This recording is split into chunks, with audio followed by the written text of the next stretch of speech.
कोई भी civil dispute चाहे जितने सालों तक चले, लेकिन शुरू वो एक लीगल नोटिस से होता है। But there comes a question कि क्या हर लीगल नोटिस का रिप्लाई करना हमारे लिए जरूरी है?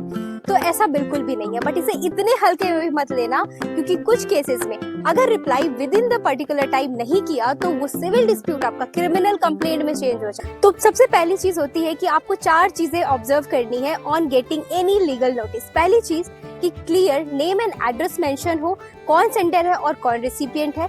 दूसरी चीज कि क्या पर्टिकुलर मैटर है जिसके रिगार्डिंग आपकी लीगल डिस्प्यूट है और कौन सा लीगल प्रोविजन वायलेट हुआ है।